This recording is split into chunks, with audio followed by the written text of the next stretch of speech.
Good morning, good afternoon, good evening, folks. I'm Govinda, CEO founder of Smart Helio. Thank you for joining us for this webinar. We're going to wait for a couple of more minutes. A lot of guests are joining all around the world, and we'll start soon. So today's topic is from monitoring to prevention, a closer look at the solar advanced analytics spectrum. So basically the topic was chosen because first thing, this year has been amazing because we had all these advanced ChatGPT or LLM models came in, which started demonstrating that power of such kind of machine learning or deep learning impact of such algorithms. And a lot of these topics have become much more mainstream. And we, coming from that background, we felt that it's very important to share this knowledge to audience and solar fraternity to see that really exactly what are the spectrum. Because everyone says that, oh, we are working at very advanced, but maybe that's not yet advanced. We can further improve and get more. So that's the topic we have today. We are waiting for, we're going to wait for a couple of more minutes. Guests are joining. But before that, let's jump into one funny thing. So dog and puppy, we start from top. There's birth. So there's puppy is there. Then he grows up to 8 weeks. We are observing. We grows to 20 weeks. That's the present. That's today. And suddenly we start using our whole advanced analytics and we get such creature. It really looks like a kid of a dinosaur and a dog, right? Like, I don't know, what's a weird mix.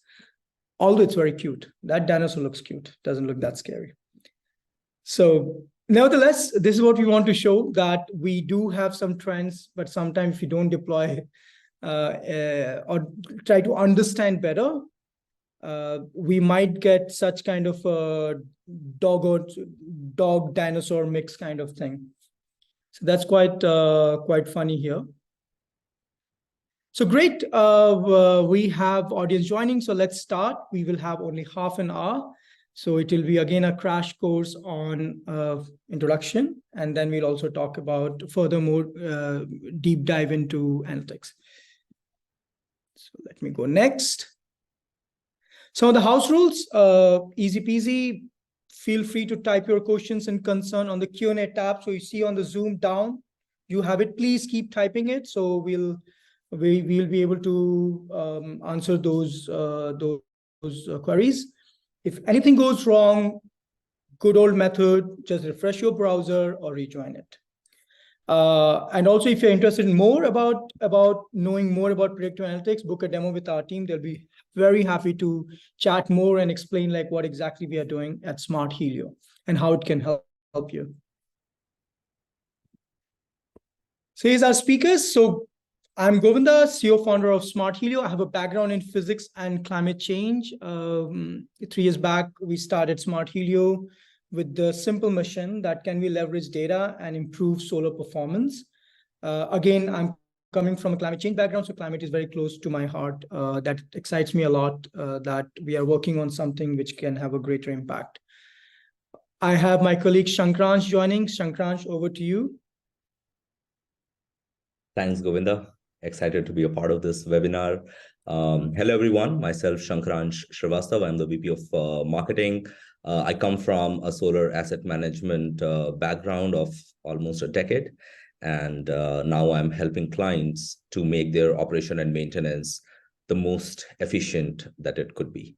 Thank you. Excellent, excellent. Thank you. Thank you, Shankransh. So let me go further now. So a bit of Smart Helio very quickly. So Smart Helio builds software. This software is capable to detect and predict faults in real time.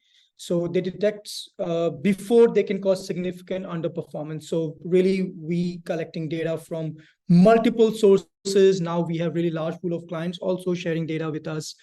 And the idea is to really, again, same thing. Can we leverage data to improve the performance?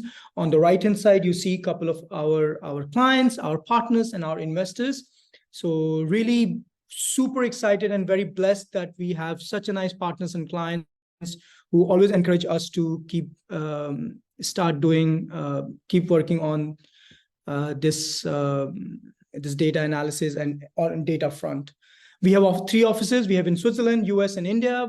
We have 120 plus global awards. 100 plus clients have been served, and we have a little more than 5 gigawatts under our management. Let's go.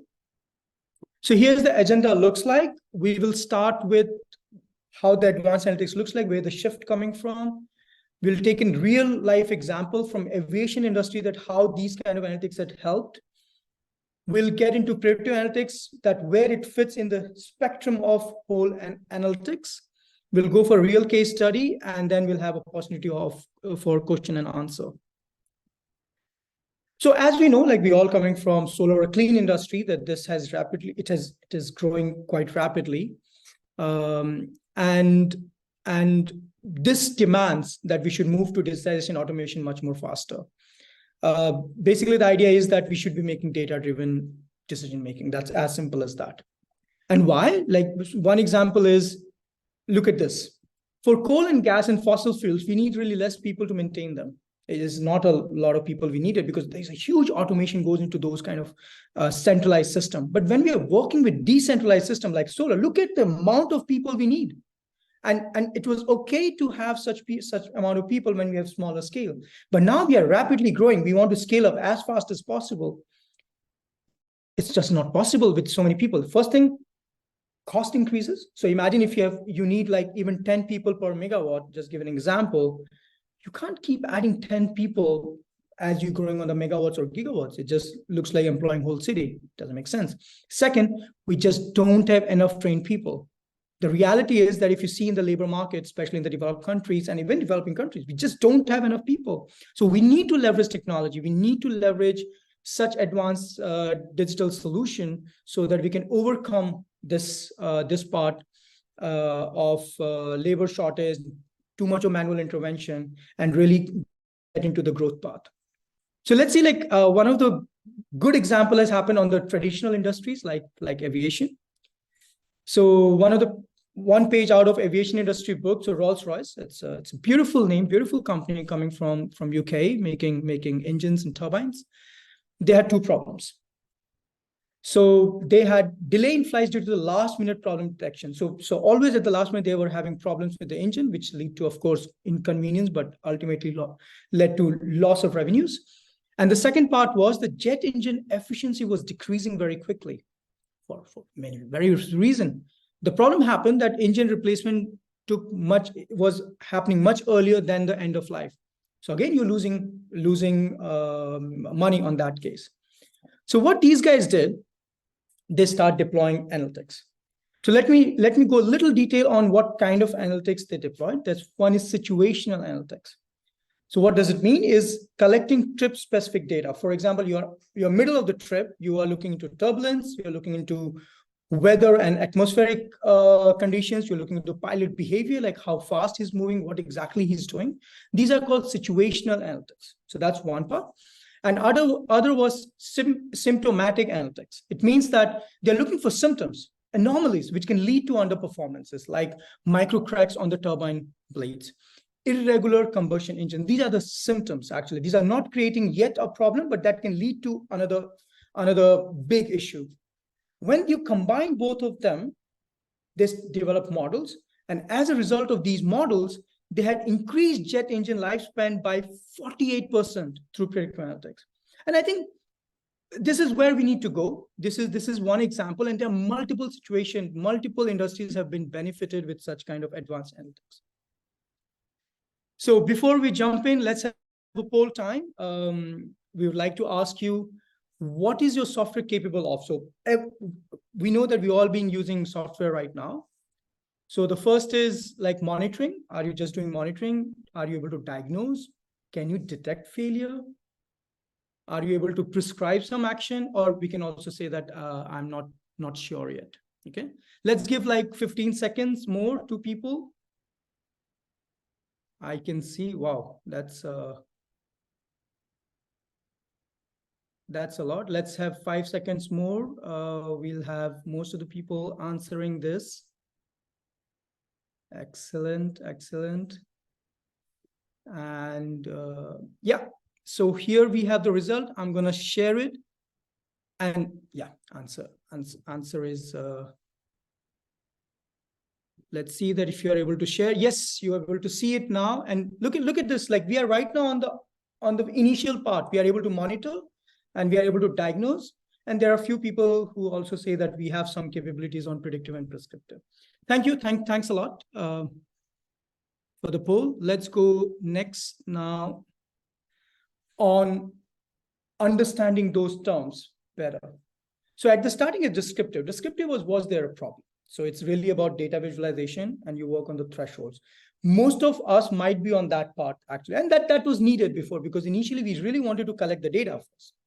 The second part goes into diagnostics. So when there was a problem happen, you go back and check what was the problem. So you're doing basically loss analysis. So you can do predictive data, you can do performance loss analysis, and some of the specific fault identification. That's diagnostic. And I know that most of us have moved into that. But when you want to unlock the full potential of your solar plant or full data, then you go to predictive and prescriptive. What predictive means? What is likely to happen? So it's not about what will happen, what is likely to happen. So I'm going to probability mode here.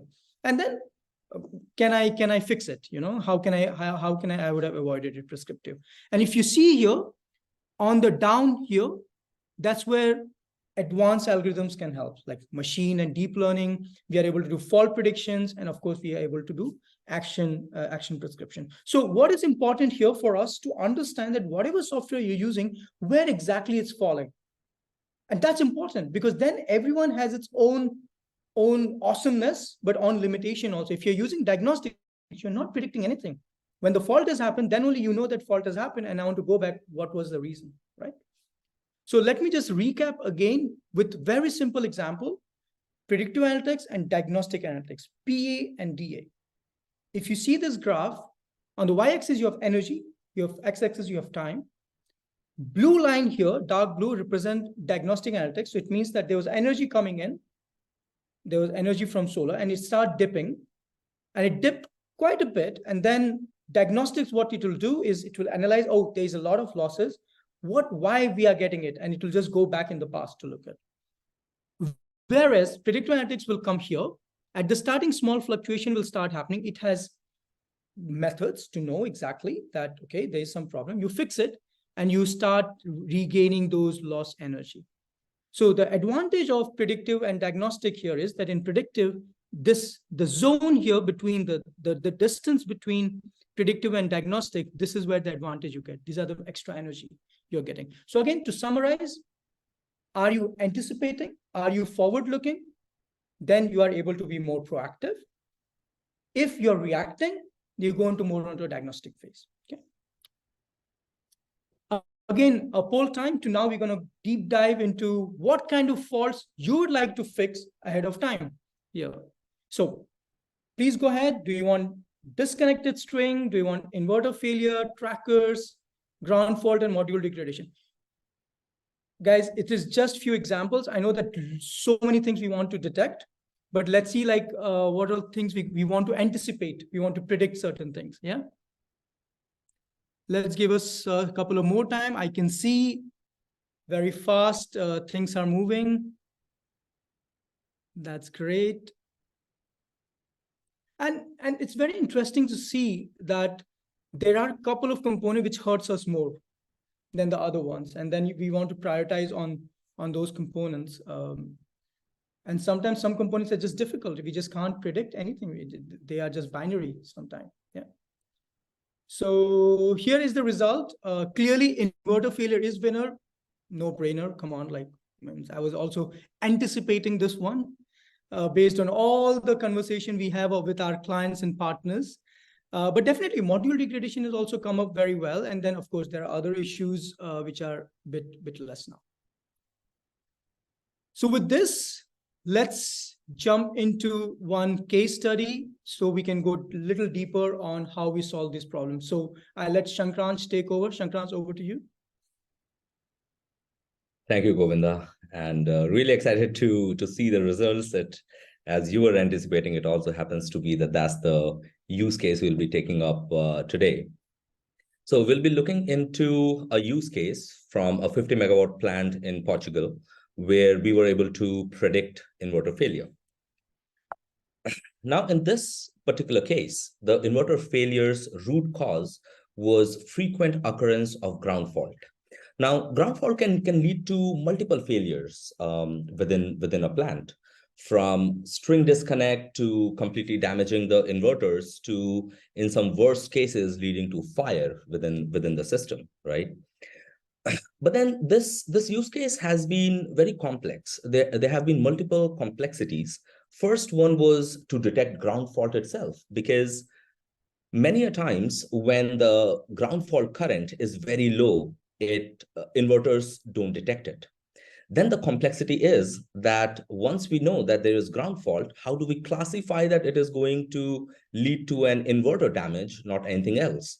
And then the third is, how do we quantify that? How much time would it take for the inverter to fail? And these are the complexities that we will dive into during this webinar, our presentation, and try to see how we came up to the inverter failure prediction, right?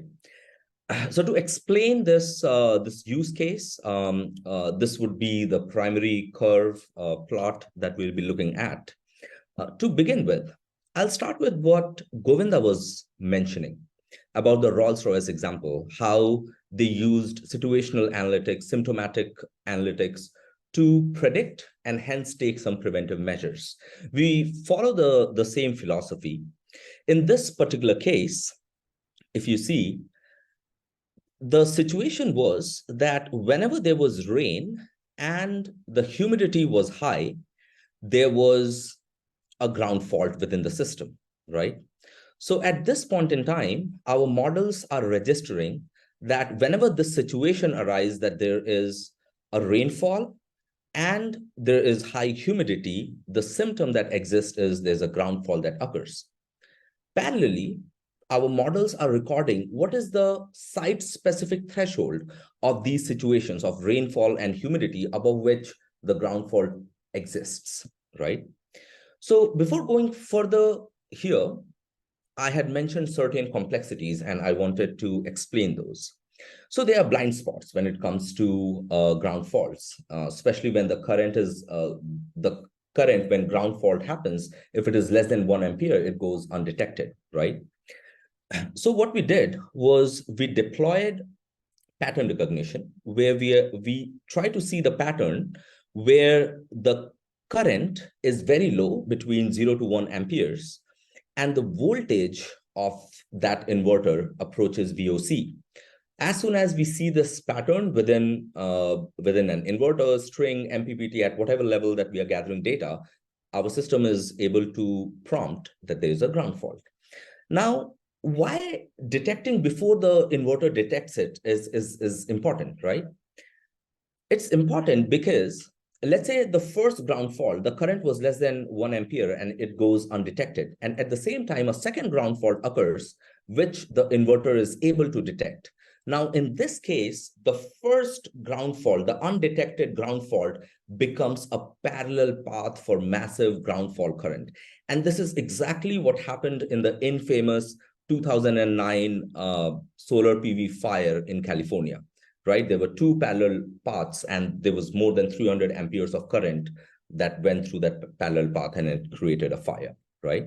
So that's what we do to solve the first complexity. The second one I said was, how do we classify that the prediction would be an inverter failure, and how do we quantify when it is going to fail? Now, this is where we use our LSTM model, the long and short term prediction models. Now, in this case, in 2022, last year, within the same site, certain inverters had failed. The reason for failures was a capacitor was burnt within those inverters. Now, when we looked at the data, we learned that a similar thing was happening. To explain this graph, let me tell you that these black bars, the ground fault, was the ones that was not detected by the inverter, and the green one is when the inverter tripped because a ground fault was detected. Now, if you see here, the blue triangles are the humidity and the blue bars are the rainfall. So whenever there is rainfall above a certain threshold and there is a higher humidity, ground fault occurs. Now, in this case, you see the green bar. Here, the inverter was able to tap that the ground current was more than the threshold and the inverter detected it. But then as more rainfall, higher humidity situations occur, the symptom persisted and it became more frequent. And eventually, after a couple of months, when persistent ground fault occurred, this inverter failed. So at this point in time, this historic knowledge is contained within our LSTM models, right? So what happens is after the present day, our system starts to predict. We have our own forecasting models that forecast the rain. And whenever the rain and humidity surpasses the threshold, the probability of prediction keeps rising. Yeah. And then the forecasted rain kind of like mellows down and the humidity doesn't breach the threshold a whole lot. And hence the probability plot kind of flattens out. It increases, but very slowly. Now, in the last few days, what happens is there's a very frequent forecasting of rain, and hence the probability of the inverter failure, it rises. And that's when our software prompts that an intervention is required. At this point in time, the customer is also very confident because a similar situation has happened in the past. So they can then activate their team to take necessary action. So in this case, the action taken by the client on the ground was something that was prescribed by us was take insulation resistance testers and voltage testing, test from positive to ground, negative to ground to locate where the ground fault occurs. The customer fortunately was able to locate where the ground fault was, and they were able to fix it. We do have a white paper on this where we quantify how much loss last year the customer made. So maybe that's also a good example for you guys to refer to. Yeah. Currently, we are using these 6 machine learning models within our software. And with more and more research, we are trying to adopt and inculcate more and more machine learning models within our solution. Our solution is developed by almost 14 years of research that we have done and ongoing research with premier research institutes. We have developed our own test sites in Asia, Europe, and US, where we keep conducting or introducing various faults and train our models. The best one that I like is co-developed with our clients, where we use their technical expertise, their knowledge on the ground to train our models based on the design of our contracts. Our clients can also avail the flexibility of tweaking certain parameters within our algorithms to make predictions better. Now we know that it's a human nature that any change comes with a mental resistance, right? Predictive analytics is not new. It has been, like Govinda was explaining, the Rolls-Royce predictive analytics model. Similarly, within wind, coal, this predictive analytics is very mainstream.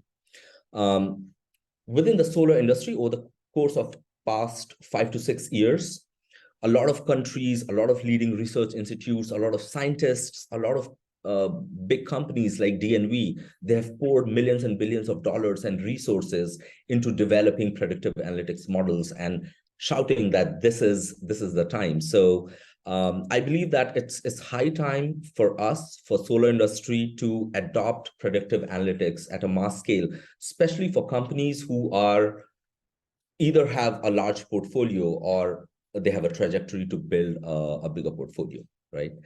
Now we move on to the next and the last section, which I believe all of you were waiting for, which is Q&A. And over to you, Govinda. Thank you, Shankransh. Maybe we can stop sharing and we can talk. I can see a couple of questions already coming. Thank you. Okay, the first question is, how much data do you need?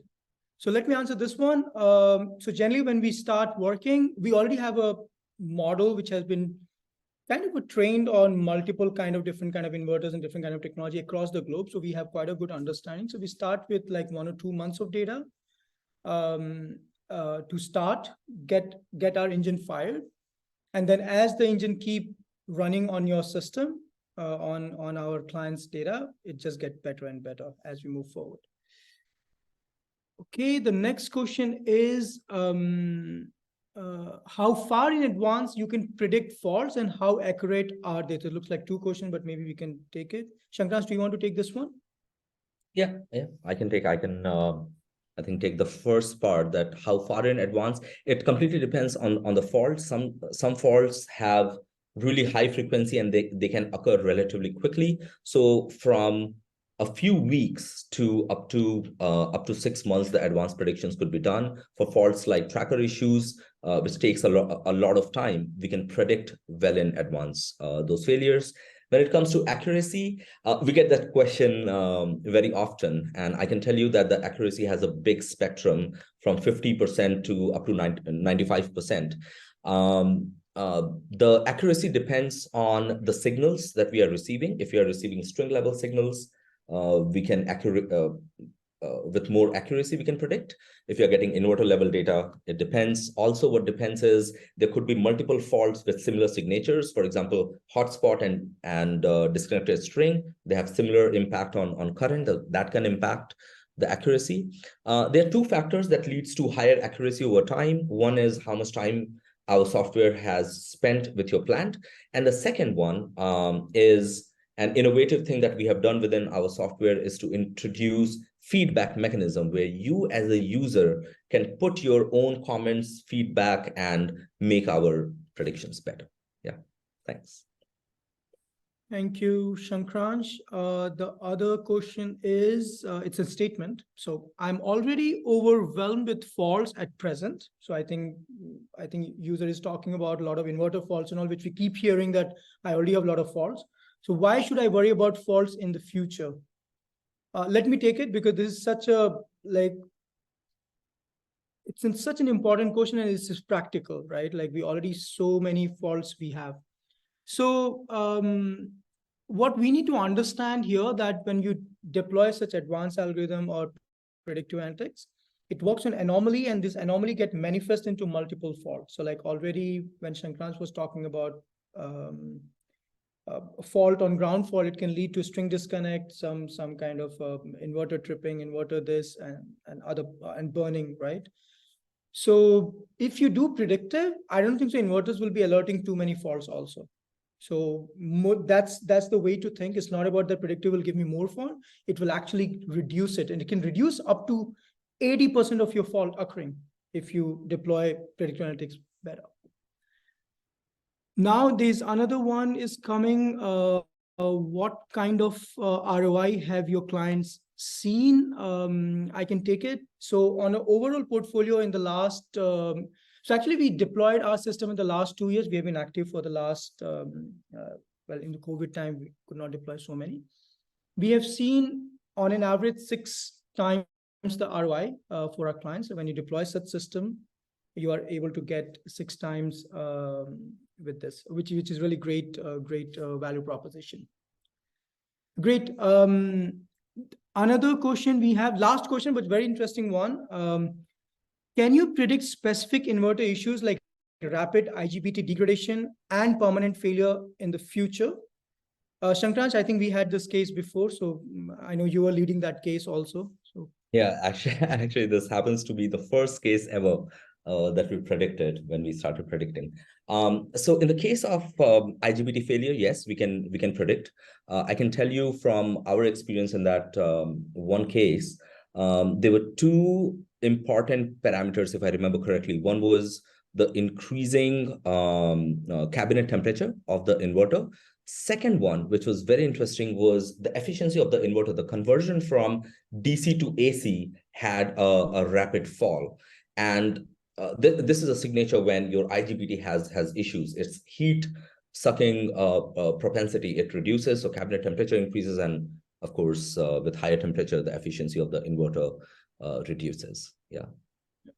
No, excellent point. And remember that with this, I think the client was able to go to the OEM also to explain this behavior, because there was some conflict between client and OEM also that time. Well, that's something I didn't want to bring up, because it was difficult for the client to really get a warranty claim, and that happens. But yeah.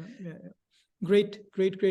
Thank you, Shankransh. Thank you all. Time is up right now. You are seeing, if you want to know more details about what we are doing, there is a white paper we recently launched a couple of weeks back.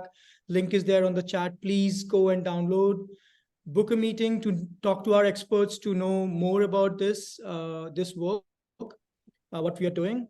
And yeah, again, really thanks a lot. I know people from Asia to US have joined, so US is a bit early and Asia almost sleeping. So thank you again. Take care, guys. Bye-bye. thanks, everyone. Bye.